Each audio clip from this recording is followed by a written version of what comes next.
All right. Look at that. Best intro in the game. What's up, fellas? How are you? Hey, what's up? Yes, All yes, right. it's going. You're looking at your phone already. We're 3 seconds into the stream and you're looking at your phone. Can't help, man. All right.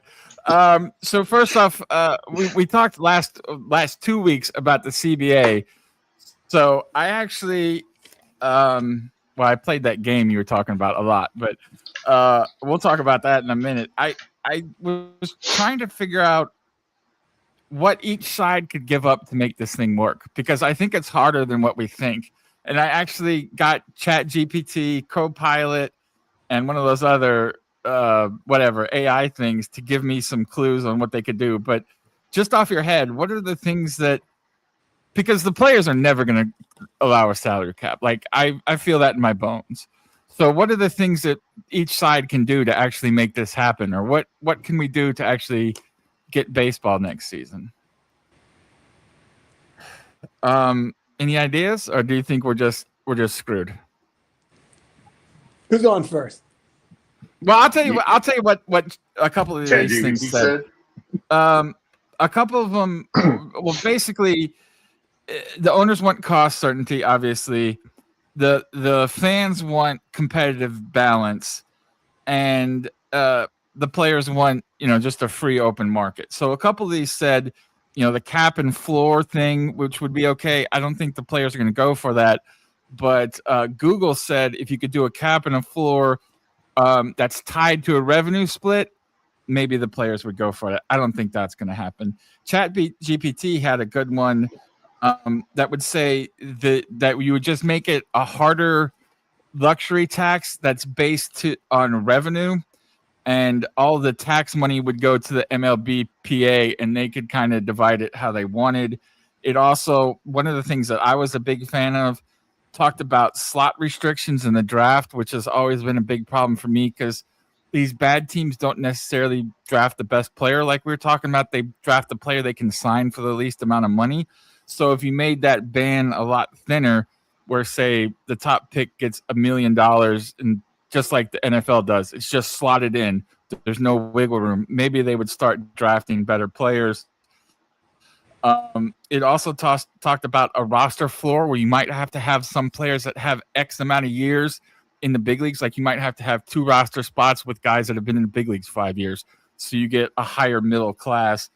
And then Copilot thought if you tweaked arbitration to just 2 years and said everybody's a free agent after either 5 years of service or at 29 and a half. So if you're going into your year 30 season, you would automatically be a free agent, even if you've only had a small amount of time in the big leagues.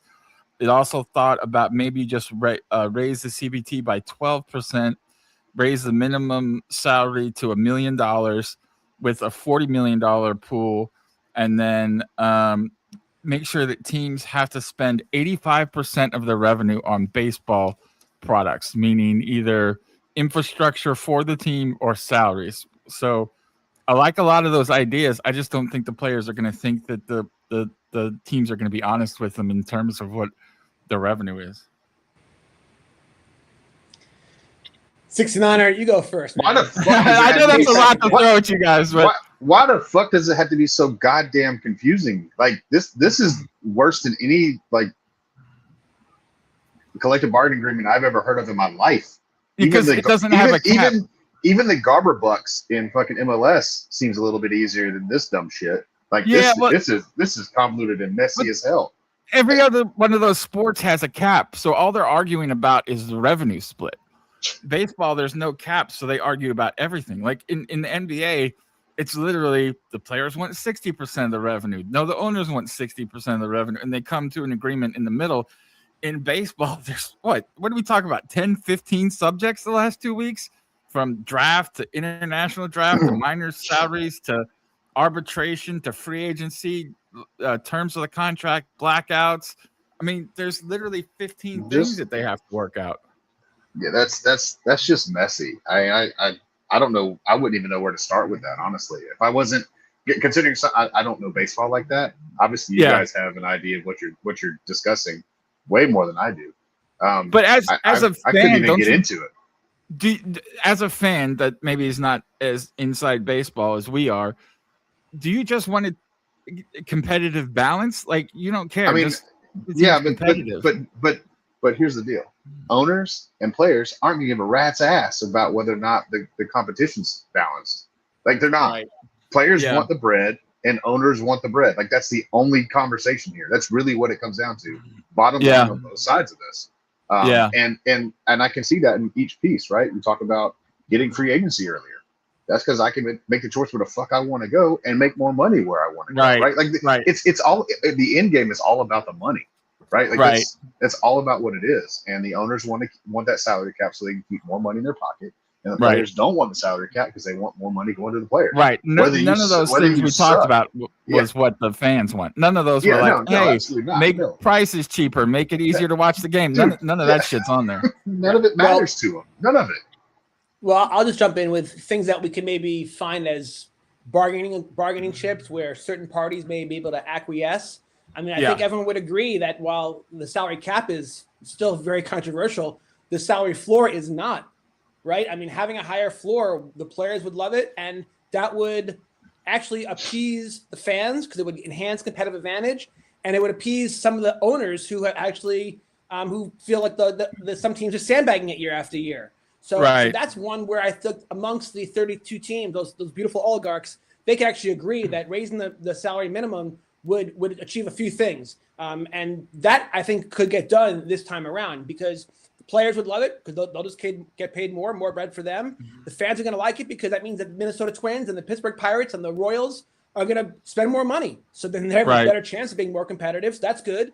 And then the bigger teams like the Dodgers, who have all these loopholes and TV contracts and stuff like that, they get to hide in the shade a little bit because this way it's a little more fair and they're not always with the bullseye. So that one right there seems like a layup. And then as far as free agency, look, I mean, you're right. I mean, 69er, he nailed it. Who wouldn't with players? Of course, they want to be free agents as soon as possible to get more bread. Right. The owners have traditionally wanted to lock players up as long as possible to reduce the bread they have to give to somebody else. However, I think that's another area where I don't think it would change the bigger issues, but I can see that happening, which is giving the players more flexibility, shortening that up. That's another one where that's a no-brainer because the big issue still comes down to the salary cap because all the other things are mincemeat compared to that big one. But I think that the raising the salary minimum, shortening the free agency period for each player, I think right there, those are two things that would appease players and the fans and actually some of the owners. And so those two things, I think those things could get done.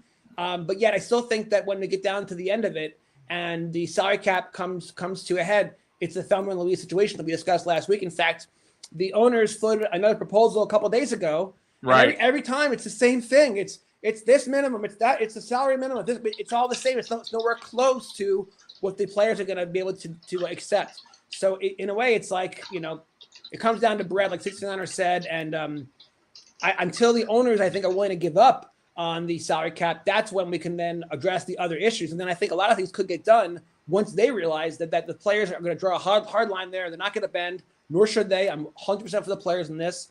And then we'll see what they can accomplish once they agree that can't be dealt with. But until they are hung up on that could be an issue. We'll have to wait and see. The thing that we kind of touched on last week, and it's something that's interesting to me because I don't know if we know the answer, is there's 30 teams. Like, they all have different agendas. Like, I'm sure the Cleveland Guardians want a salary cap. The Dodgers don't. The Yankees don't. The Mets don't. Like, at least on the player side, they're pretty much united against this thing. Now, some of the lower end players just want the minimum salary to rise and that kind of stuff, but none of them want a cap. I wonder how many of these teams actually want a cap, like, or a floor. Even if you're the Guardians and you're used to making 60 million in payroll, and now it's going to be 160 million. Like, are you really voting in favor of that? I don't know. I got a new wrinkle to mention. Now, The New York Yankees this week just took a huge private equity investment. All right. Now, the richest got richer, right? Which is ridiculous. However, what prevents private equity from now stepping in to all the other teams, including the small market teams. Look at the valuation of the Kansas City Royals in the last decade. Even the worst team in the MLB has had an amazing appreciation. The Marlins sold for $2.5 billion, and they're horrible. Right, and now you have a situation where all those other private equity guys, those guys are vultures. They're looking for profitability and good opportunities. There's only 29 other teams, and they just saw the deal that was made with the Yankees. Dare I say, you might start seeing more private equity deals, and that could level the playing field, because the Minnesota Twins or another small market team like Miami you just mentioned, maybe they've been limited in budgets because of the reality, the fact that they don't sell a lot of tickets in Miami. They don't sell a lot of tickets in Minnesota. They can't even get a sponsor. They haven't had the ability. But if they have some private equity come in and give them a huge injection, they're going to be able to spend a lot more money. And that might be one way that the playing field gets leveled if other teams follow suit and start taking big money. Look, the LA Lakers just sold 2 years ago, and then just got sold again this week for incredible amounts of money.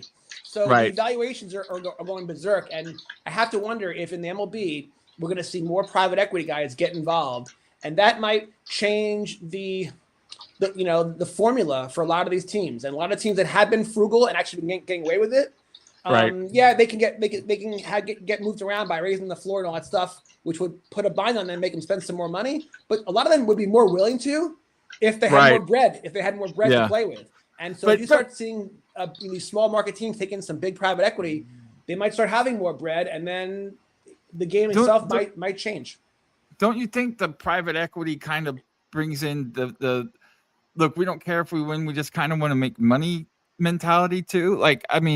That's the Guardians for years, is as long as we're decent and sell tickets, the playoffs don't matter to us. So I wonder if private equity. Well, I would say maybe traditionally. However, if you have spent time in Atlanta, okay, and you watch what's happened with the Atlanta Braves and that stadium and the city that's been built around that stadium and their television deal, which is very unique. I fucking hate it. Sorry. I'm just saying. I work across the interstate. Well, I also work across the interstate from them. So when they have home games during the middle of the fucking week, it's annoying as shit. Sorry, I sidetracked that. Can they fucking go back to Atlanta? Because they're not the Cobb County Braves. They're the Atlanta Braves. Take their ass back to Atlanta. Get the fuck out of Cobb County. Okay, I'm done now. No. Your point's well taken. Your point's well taken. Actually, Atlanta is one of the few teams that has all their minor league teams close by, which is unusual, right? Yeah. That happened. I was just in Vegas, and they're building the new stadium for the A's, but the Las Vegas Aviators are just across town. And I think it could be a good thing if as long as one team is away when another team is at home and they don't compete with each other, it could work. But with the traffic in Atlanta, maybe not so much. But speak to the fact of how the Atlanta business model has been successful, and the fact is that they're profitable, but they also do win. Look, here we are again. And they're in first place, are they not? Right? How do they? Yeah, and they don't spend a ton of money. They spend what, 150, 175, 200 at max. That's their payroll, and that's what the corporation said. This is what you're going to spend, and they let Alex Anthopoulos go spend it, but that's it. So however you want to spend it, that's what you can spend. So there are cases where the corporations have been good for these teams. I'm not saying they're not, but I don't know. Atlanta's been a success story, and so to me, it's sort of like, more teams could follow suit. In fact, the Kansas City Royals in my backyard, they're doing this. For years, this has been a debate, and actually was one of the reasons that stimulated me write my first book. But Kauffman Stadium is a gem of a stadium. Yeah. But you know what? They built out there next to Arrowhead, and the surrounding area is still dog shit. Okay? Yeah, there's nothing. Nothing has grown there. Nothing's going to grow there. It's left for dead. And so that's why they're moving Arrowhead now to the Kansas side, which is where the Sporting Park is, and where the NASCAR track is, and there's a huge shopping area there, and it's all now, but it's growing, it's working. Now they're going to put the Royal Stadium downtown, back where it probably should have always been, which is probably I'm thrilled with that because that goes back to my book idea. But the fact is that that's why Atlanta worked so well, and I understand they have a similar situation in Denver. Denver does really do suck. Colorado sucks every year, and they don't sell tickets, but they have built a great ecosystem around it, and that ballpark is important to the community. So there's other beautiful benefits of how they're doing that stuff. But the point is that if private equity gets involved, you might see more and more teams get relocated to city centers, with real estate built around it, with shopping built around it, and make it a whole. Yeah, that they can attract the players, they can get the wins, and then they can make the money, and then everyone's a winner. And so I just feel like Atlanta has done a great job, and I salute them. They've traffic notwithstanding. Right. They did not build that stadium or the facilities inside an area that had a huge infrastructure. Right. They built around it. Right. And it's not really truly grown around it yet. The traffic flow is still atrocious. They built it right next to a 4 to 6 lane road, which is that runs parallel to I-75 North. And they squeezed it in between there. Right. And then the exits and entrances to the interstate and how you get there. There's a mall there that's been there for a while, and there's a lot of housing that's being built up around it. There's also housing inside of the Battery. But Marta doesn't go there, right? Fuck no. Marta ain't come to Cobb County. Yes. Never mind. I'm not. Okay, hold on. I'm going to refrain from jumping into that because, JD, we've had the conversations around Marta doesn't go there. Yes, we have.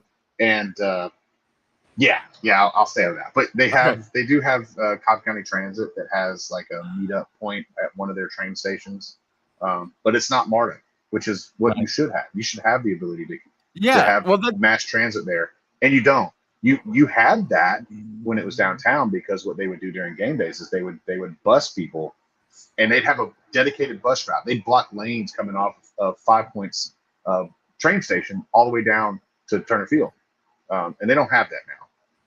They literally, I mean, it's a demographic of people that they want. That's why they built the stadium there. Is they surveyed all their season ticket holders and found out, unfortunately, this is the case, that everybody out in the suburbs that was a little bit more well-to-do lived out there. They're the ones with the season tickets, and everybody downtown that wasn't in the same economic class didn't buy tickets. So like, why are we having this stadium downtown where people don't buy tickets? So the only people that they kind of rugged on that were people in like Peachtree City, Noonan area, because they're south of Atlanta. Right. The percentage of people that they catered to, they succeeded in that. 75-80% of people that were ticket holders were in the northwest side of Atlanta. Right. So that's where they went. Makes sense. It makes sense. Yeah, no, I get it, but it just it always seems like it's doing the fans a disservice. And this is one other thing I wanted to bring up, because we talked about maybe doing a revenue share for these teams. Baseball's really hard to watch, and I hate to say that, but when I was a kid, the local games were on regular TV. You just turned on regular TV and they're on there. Now, I have every baseball package known to mankind, but where I live in Charlotte, there are 4 teams that are blacked out in my area. The Braves, the Reds, the Nationals, and the Orioles, where their stadium's 500 miles away from me. All 4 of those teams, anytime my team's playing those teams, it's blacked out. And I pay $200 a year for the package. I have, Apple and Peacock and all that stuff. It's hard to find these games. And if you're trying to win over fans or get new fans or kids invested, I think they really, for the good of baseball, they need to do something about that. I don't know if it's revenue sharing, but there's got to be some kind of way where if you have a favorite team, you can watch the game, even you have to pay for it. Like, I just don't get it. I don't know. I'm in agreement. It makes no sense. They have to crack open the system. I don't think it's revenue sharing, because that should sound like communism to me. If the Dodgers have a bigger market, they should be allowed to make more money and therefore have a bigger payroll. I'm fine with that. What I'm not fine with is restricting a fan's ability to enjoy the product that they are providing to the public. It makes no sense at all. Yeah. Blackouts in general. You want to enhance the hobby. It's mind-blowing to me. Even the other day, I pay for the Royals. I paid $200 for the Royal package, because last year you had to pay for the FanDuel package, but they went bankrupt. But then they were the game of the week on ESPN, and I couldn't watch the game. Yes. On my app that I paid $200 for, because I had to watch. Like what? You have to watch it on ESPN. Yeah. So but here's the problem, guys. I don't know if this is part of the same conversation that they're having regarding the salary cap and salary minimum and stuff like that. Is that even? That's not even a conversation because right now. That's where most of the teams, a third of their money comes from basically broadcast. selling ads, or whether you're selling it to a regional sports network, or Major League Baseball produces a lot of these now because FanDuel went out of business. So you're basically talking about a third of your income coming from that. Some teams have great ones. Some teams have really bad ones. So I think it's tied to the spending a little bit, because it's basically a third of their income. So I don't know. I don't like the revenue sharing thing, but there should be a minimum that a team gets, because the Marlins a couple of years ago couldn't even sell their broadcast rights.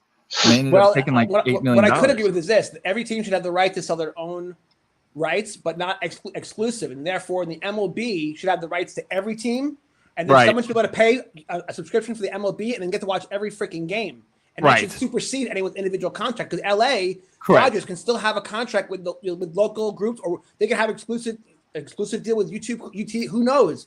But you can't if the goal is to grow your products, right? And you cannot destroy fandom, and they're doing that. Your example, I actually didn't realize what a unique situation you have. I know we had this problem like in Omaha and shit like that with the Royals and whatever. Yeah. But to think that you how is a kid in Charlotte gonna fall in love with a certain team if they can't even watch the games? It really is insane. And the thing is, it's really weird. As a kid, real quick, I grew up on Long Island, and all of a sudden we started getting TBS, and we started getting Atlanta Hawk games and Atlanta Brave games, and you couldn't help but start to kind of like fall in love with Dominic Wilkins, because I was in a fantasy basketball. Yeah, he was on TV every day. But isn't it weird how like certain teams, because of like, I guess it was because of Ted Turner, right? He created an arrangement that was very beneficial, like to his properties, and it really, and the ability for a fan to watch those teams, it creates fandom, it creates loyalty, it creates love.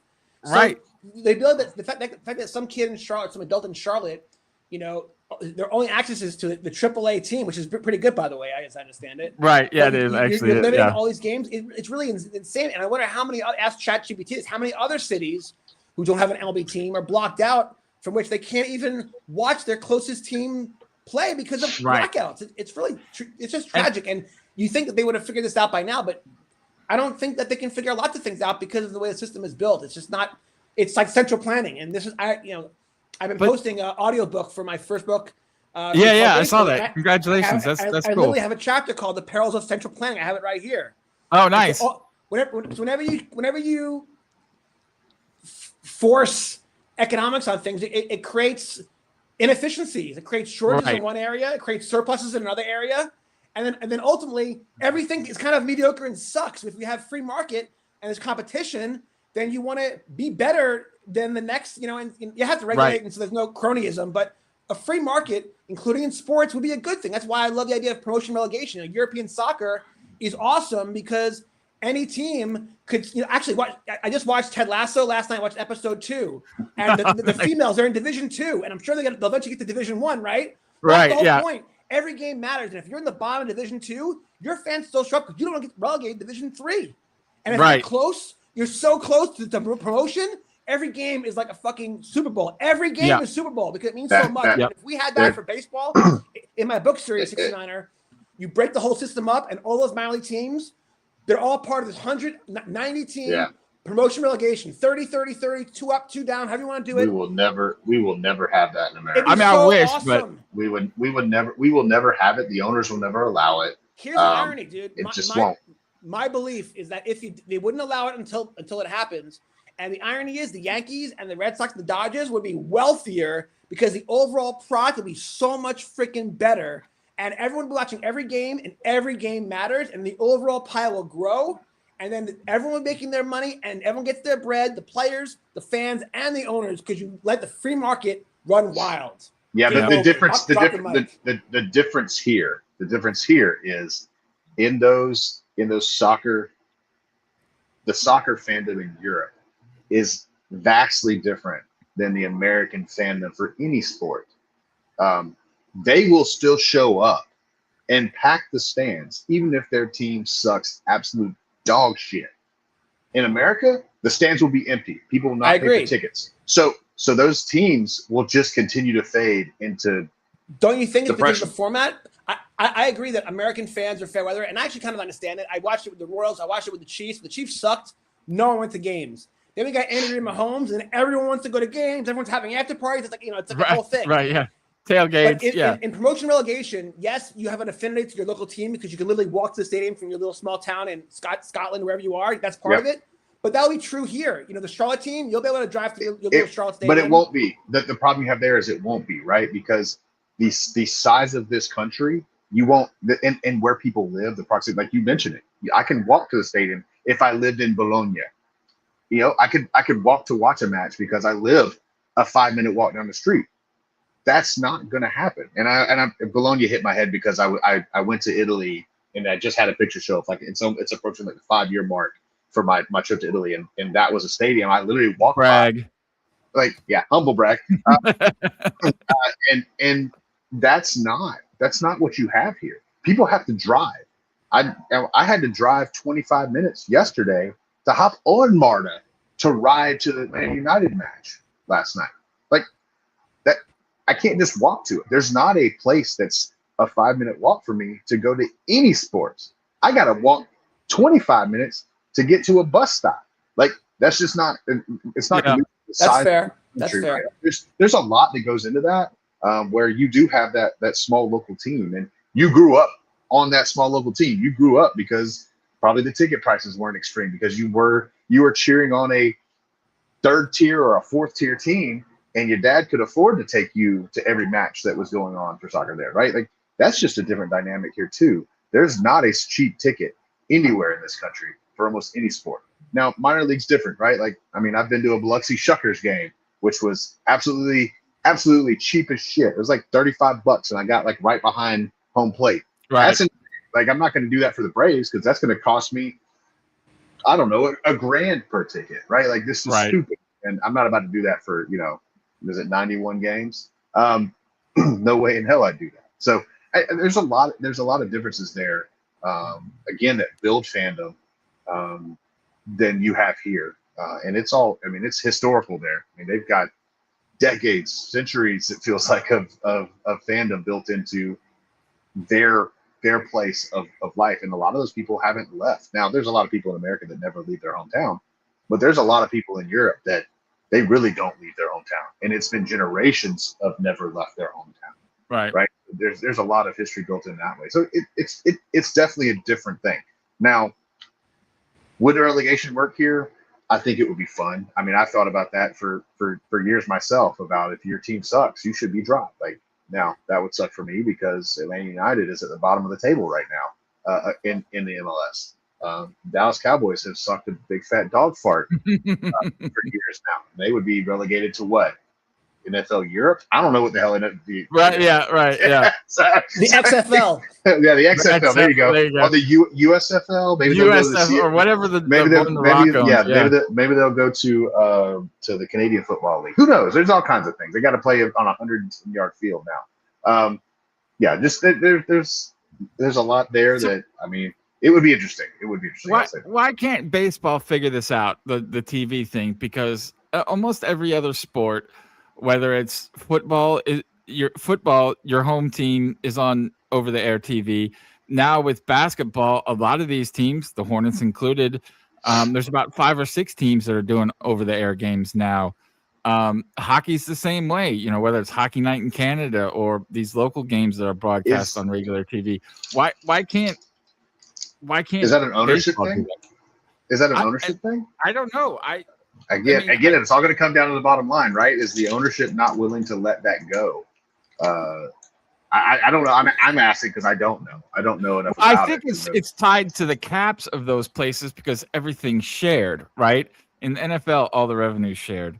In the NBA, all the revenue is shared. In baseball, it's not shared. So I don't love the idea of shared revenue like you were talking about, but it would certainly make it a lot more fun for the fans if you could watch these games. So I'm kind of split a little bit, I don't know. I don't think this CBA is going to happen, and it's starting to kind of bug me a little bit because I don't even see a way forward with it if the owners are still on the cap thing, because the players are never going to accept that.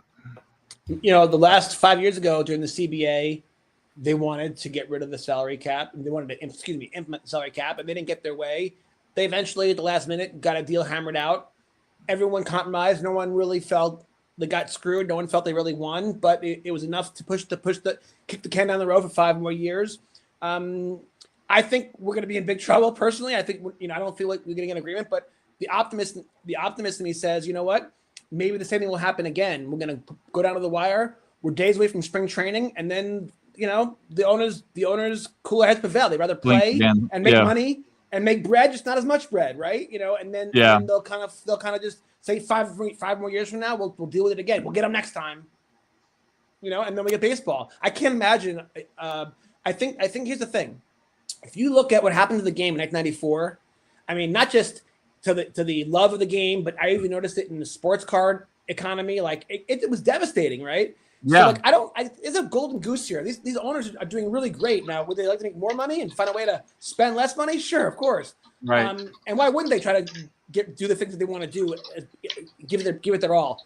But push comes to shove, maybe they're just going to cave and acquiesce, and we're going to have baseball next year, and they'll work out a few things, but maybe the big problems never get resolved. We're just going to kick the can down the road, and we'll have baseball for 5 more years. Yeah, I guess. Maybe I'm getting old, but I feel like this year is different because even after the last CBA, the Players Association, the committee didn't even want to approve that deal, but they sent it to the players, and the players overwhelmingly approved it just because there's a lot more guys at the lower end that got that huge jump in minimum salary from like 450 to 900, basically doubled. So those outweighed the superstars. I don't know. It just seems like both sides this last time were really upset about the deal, even though it got done. And we're saying next time, the next time we're going to get them. And now it's the next time. So and the mistrust is the other thing. Even if you say, okay, let's do a revenue split, the players don't trust the owners enough to be honest about that because of all the shenanigans that they've pulled for the last 40 years. So I'm really, if it means more bread for them, they'll trust it. They'll be willing to give it a go. All right. Enough on that bad stuff. Do you want to talk about Tommy John a little bit before we go? Yeah, good topic. Let's do it. Rest in peace, Tommy John, man. Yeah, he lived in Charlotte for a long time, and he would come to all the Charlotte Knights games when I worked there. So I met him a couple times. Really, really nice guy. You'd always see him around town. I don't know if I should tell this story, but screw it. It's not bad. Tell it. It's not a bad. It's just a story. There was this radio guy that was talking all kinds of junk about how easy it is to hit a baseball. And Tommy John, he was probably 65, 70 at the time. And he really took offense to it. So he called this guy out. He said, before the next night's game, you come out here. And if you get a hit off of me, the 65, 70-year-old guy, okay. But if not, you're going to shut up forever. And Tommy went out there at like 75 years old or 70 years old and just threw 2 fastballs right by him and a curveball, made him look like an idiot. And that was it. And that guy never talked about baseball again. I was like, dude, you don't realize how good these guys are. Like, trust me, like, even at that age, he can still spin a curveball that's going to make you look like an idiot. Like, people just see it on TV and go, oh, that's easy to do. But these guys, even minor league pitchers, are so good. You have zero chance of hitting them, man. Like, everybody always asks, well, what's it like? I say, if you have a dining room table, stand 10 feet away and have somebody roll a baseball off the table and pretend like you're going to hit it.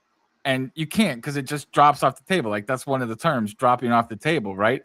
Then imagine that's going 90 miles an hour and still doing that same movement. You have no chance of hitting that stuff. So that's what I remember about Tommy John and him always talking about golf. I wish Rock was here because Rock worked at a golf place here in Charlotte, and Tommy John would probably come in 2-3 times a week buying new golf clubs, trying out new golf clubs. He just loved golf. But those are kind of my memories of him.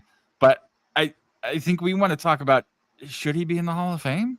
Yeah, I'll take first crack at this one. Ready? Okay. I got a couple of takes on Tommy John. First of all, for real, rest in peace, man. I mean, his impact in the game obviously had a lot more to do with what happened to him off the field than on the field. Right. But as far as the Hall of Fame, like, it's interesting. Like, there's always a debate, like in NBA basketball, like who's the GOAT, this and that, and like LeBron gets a lot of credit for his longevity. And it's debatable. Is longevity a criteria that's worthy of greatness? And I think it is actually. Right. Now, I'm not a LeBron guy. I'm a Michael Jordan guy. Okay, as far as OG. But right. The point is, I do respect LeBron for his longevity because the human body. I mean, I'm 52 years old, and I played softball a couple weeks ago, and it was rough, man. It gets hard. You know? It gets harder. I'm out of shape. Okay, so I respect people who can go. Okay, so ready for this? Now, Matt Strom, who I'm friendly with, the Card Life TV show and stuff like that. Yeah. Just a few weeks ago, he just had his 10-year anniversary in the big leagues. Okay. Which is a major deal for people. Which is a major big deal. And then, by the way, he got DFA'd. Why? What's that? You want to tell people why 10 years is a big deal? Well, it has to do with your retirement benefits. You get vested if you have 10 years in the big league. You get vested. And you get a really nice retirement. But it's also a milestone because people know that most players from the minor leagues, if they even make it to the majors, and only roughly 25,000 people have ever made it to the show, okay? And most of them get up there for a cup of coffee and then they're gone. So people know 1 year in the big leagues is a very big deal, but 10 is literally significant because you cannot suck, okay? You have to have something special, all right? By the way, so the point is with Matt Strom, 10 years in the bigs, and then they literally DFA'd him, and he's now a free agent. So, like, easy come, easy go. But the point is, he did get to his 10 years, and hopefully he'll still get picked up and maybe make a playoff run. But the point just real quick, before you go on, 10 years, I just looked it up, 10 years, if you fully vest, you get $300,000 a year in pension. You get medical benefits for the rest of your life. So that's wow, big deal, dude. Think about that. Medical benefits for the rest of your life. That's fascinating, and they're all gonna they'll have arthritis. They're gonna need it. But anyway, the point is, I want to take the argument about what a big deal 10 years in the big is. Okay. Oh, I think you also get the gold card at 10 years, or is it 15 years? I don't know. You probably do. Check out this dude. Ready? This is great. 26 major league seasons. Oh my God. 700 starts. 4,710 and a third freaking innings. I mean, are you kidding me? Think about that. Okay. 4 All-Star games, 3 seasons with 20 wins, 17 seasons with 10 wins or more. 17. Wow. 17. Yeah. 46 shutouts. Ready for this? 2,245 strikeouts. Wow. I mean, so to me, slam dunk on the numbers. However, here's where I'm going to throw you guys a curveball, and here's the debate I want to have. Look, steroids, PEDs, Tommy John surgery is so common now. Hunter Green just got hurt. He's about to have his second Tommy John. Okay? Second one in the same, 2 seasons, basically. But what is Tommy John surgery? You're taking a part of your other part of your body from your leg. You're putting it into your arm. It's an incredibly unnatural thing. Is this what God intended? So is Tommy John? Now, I actually have a lot of friends who are ball players, several of which have had Tommy John. Right. But look, and so it's so common now. But is it like, should we celebrate Tommy John's longevity because he cheated? He had a surgery that put part of his leg into his arm. I don't know. No, that's great. He played 14 years after this brand new surgery that now has saved. Right. So thousands of baseball I would say absolutely Hall of Fame, yes, because he was the first to do it. And could you imagine being at the doctor's office when Tommy's like, it's like, Tommy, your career's over. Unless we have an idea. Unless we take this other thing from your leg and throw it in your arm. Let's do that. That sounds good, right? Tommy comes home to his wife, and she's like, they want to do what? So I respect Tommy because you know what? He loved baseball so freaking much. He was like, Doc, I'll do whatever. I want to play, man. And so I respect Tommy because he was a guinea pig. He was the first to do it, and it worked. It worked so well that now it's so commonplace that I think just for that alone, he deserves Hall of Fame because actually he has changed the game. Many careers would not exist if it wasn't what Tommy John was willing to do and be successful by taking that risk. So I'm teasing in a way that he's cheating. I actually think that it's quite remarkable, and he's a vanguard. So I actually say hell yeah for 2 reasons. Hall of Fame times 2. Yeah, well, I mean, I'm looking at his numbers here, and you brought him up, but 288 wins and a career 3.34 ERA. What are we even talking about, man? He's in on the numbers alone, right? Like, I mean, he's 12 wins away from 300, and he had a sub 3.5 ERA over whatever you said, 40 years or whatever it was. But he played 13 years after that surgery. I didn't realize that. I thought it was like at the tail end, but he got the surgery when he was 32, and he played until he was 46. So that's amazing. Now, I do want to talk about one thing. I don't have kids, but a lot of kids have this surgery now too, and I wonder if that's. I mean, that's not on Tommy John, but I'm just for the overall good of baseball. Can I jump in here? So yeah. I'm friendly with a pitcher named Ben Bybee, who's right now playing in I guess High A with the San Francisco Giants. He pitched for Arkansas. Okay. He pitched for Blue Valley Southwest. My son was friends with him from coming up as a counselor at the Dayton Moore, summer camp where the Royal Scout team guys were the counselors too. So we've been friends with him. I was at his graduation party. I followed his whole career. And I remember we first met him. As a junior, he had just had Tommy John surgery. Wow. As a junior in high school. And you know what? And he was already committed to Arkansas. And you know what Coach Van Horn said to him? Better get over with sooner than later. Because actually what happens is you wind up getting stronger. Right. Most players are better after because you're putting your leg into your arm. Let's come on. Yeah. It's a tendon. So Ben had that surgery. His senior year, he was a DH and didn't hit. He hit. He didn't pitch. And then he had a really decent career for Arkansas. But it's amazing. Arkansas was so good for those years that he didn't get to play that much, but he was still good enough to get drafted because everyone knows that if you pitch for Arkansas, you're really good. Yeah. And now he's having a nice career, but he's now 4, 5, 6 years away from his Tommy John. And I think Van Horn was right. It's tragic. These kids are throwing harder. And look, there's a lot of things that are happening. youth sports, travel ball is a whole different conversation. Kids are lifting weights and doing all kinds of things earlier than ever before. They're bigger and they're stronger, and there's an emphasis on velocity with these kids, and so a lot of them are throwing way too hard, way too often. And then when you get the travel ball, there's nothing wrong with staying local, but you become too good. The competition's not enough, so you feel your parents feel the need to put you on the circuit and travel. And then what happens is these coaches who are coaching you, they want to win. It's crazy. They're making like pebbles, but they're all washed up ball players. They love baseball. When you're playing at the WWBAs in Atlanta, Georgia, with the top 50 teams in the country, all these kids are committed to Mississippi and LSU and stuff like that. You want to win. And so what happens is these kids are getting overpitched. They're throwing too many pitches too often, throwing too hard, and they're not learning. They're not learning and finesse. They're throwing curveball. I don't like that. Yeah, the pitchers in the olden days, guys like Raleigh Fingers, they were artists. Tom Glavine, some of those great Atlanta Brave pitchers from the day, like Greg Maddux, they were artists. That's the one I was waiting on. That's our ears perked up on that one. Listen, this is important. I hope these kids are listening tonight. Greg Maddux, he never threw more than 92 miles an hour in his whole career. He didn't need to. Okay, but his changeup was so freaking devastating at 70 miles per hour. So the point is, these kids now are growing up in this culture where they go to these showcases and it's the radar gun constantly. Yeah.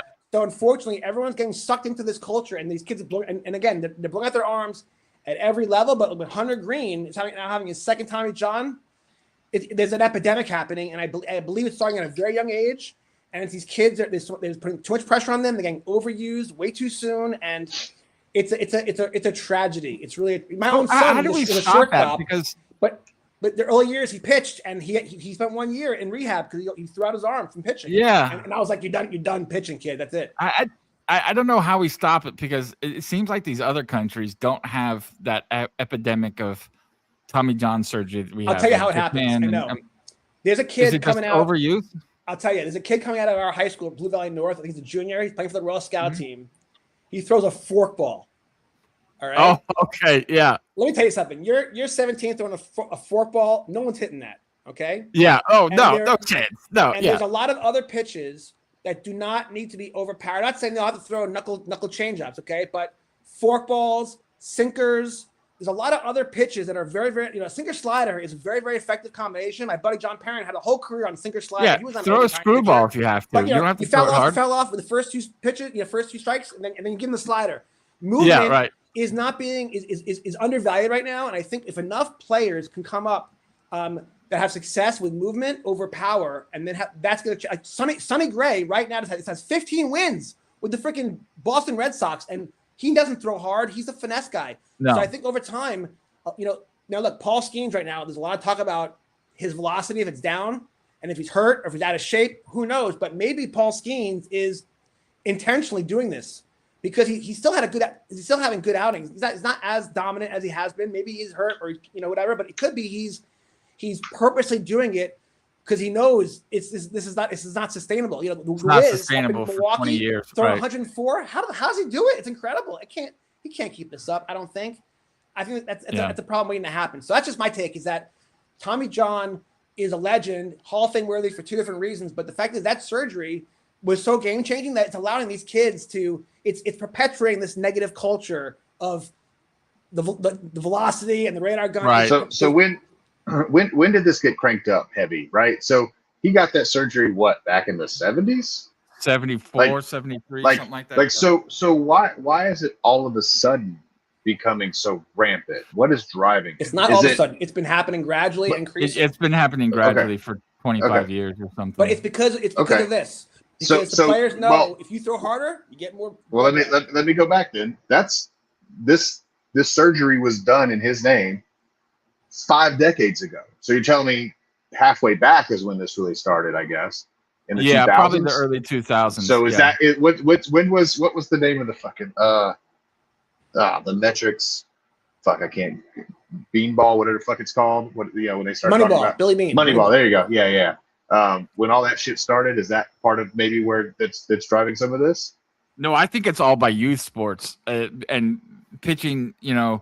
3 times a week. When we were kids, you got to pitch 1 time a week. You played for one team. Now these kids play on a travel ball team. They play on rec league, other teams, school teams. Yeah, right, exactly. Yeah, that's it. I mean, that's in all sports too, right? Like that's not even baseball. Here's another thing. Not just baseball. At the youth sport level that I see a lot, because like my son just graduated. He's in college now, but I was a baseball dad for like a decade. I just graduated from being a baseball dad.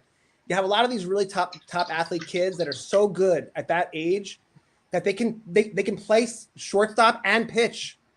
Right. I know kids that were catchers and pitched, and when a catcher, he's throwing the ball back to the pitcher 100 times, and then you got to pitch him every 3 days. It's insane. But these kids, they don't know.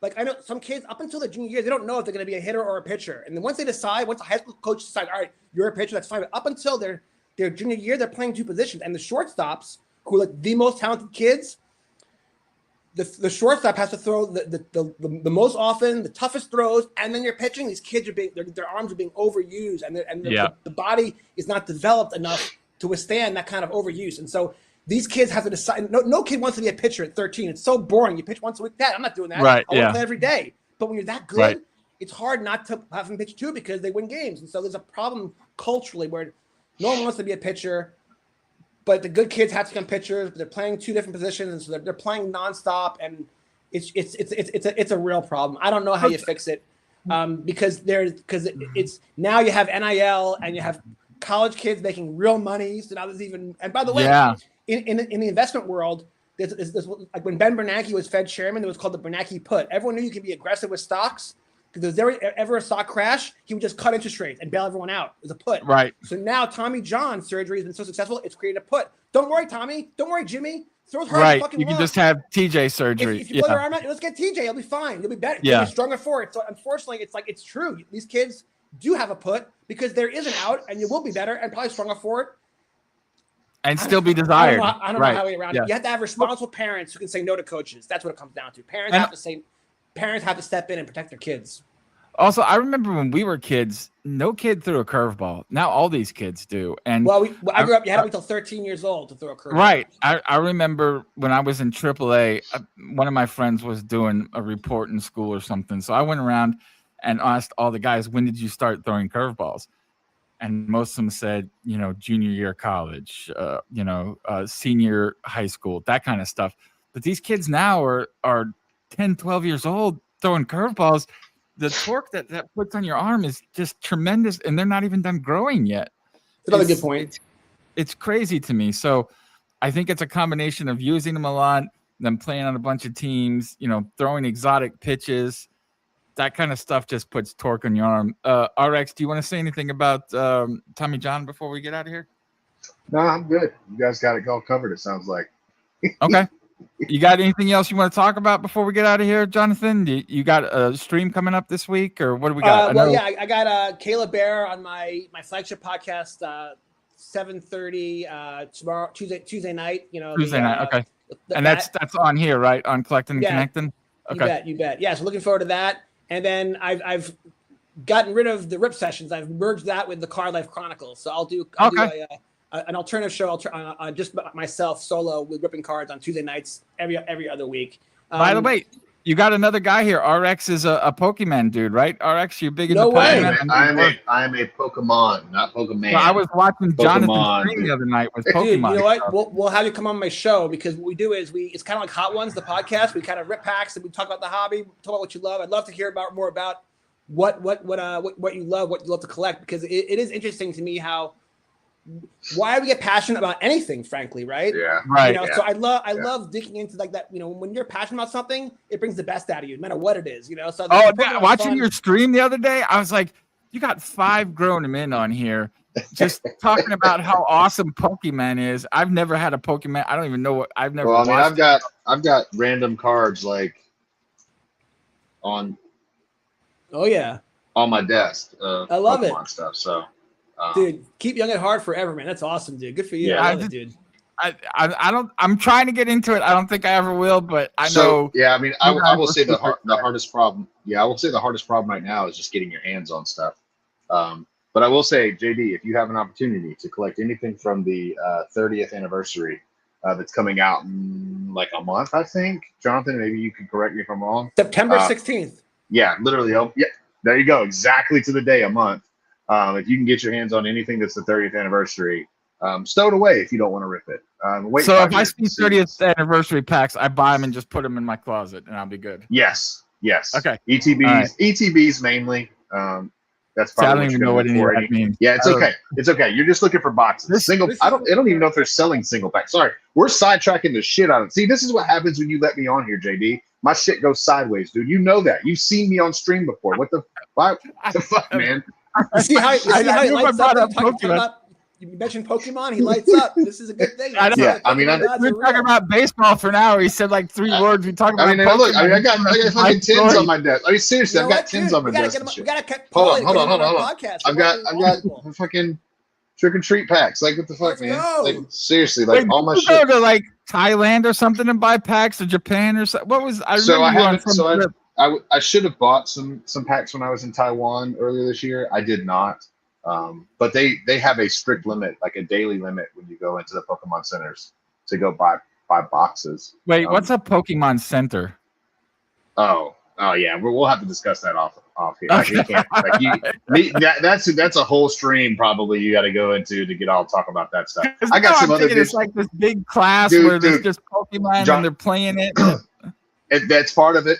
That's part of it. Like they're huge. In my opinion, they're pretty large stores, purely Pokemon focused. The other thing that you should look at, JD and Jonathan, I don't know if you've ever heard of it, is Pokemon Meza Star. It's a little arcade game. Just look it up, Google it when you get a chance. Pokemon Meza Star. It's hilarious to watch in person. Grown ass people. Megastar. Just replace the G with a Z. Like, it's Pokemon Meza Star. It's hilarious to watch. And I don't have the chips here, but I actually took them to the office to work. Again, I'm getting this fucking shit sidetracked. We're supposed to be talking about baseball, and I'm going down a whole nother path here, love JD. it because now I know what it's like for my family when I talk about baseball and their eyes glaze over. I know exactly. I'm like, none of this shit makes sense. I can't believe you guys like Charlie it. Brown's parents. Wah, wah, wah, wah, wah, wah. Exactly. All right, guys. Thank you both for coming on. We'll be back next Sunday, same time, same channel. Thank you, guys. All right. See you. Bye, y'all. We're going to end this thing.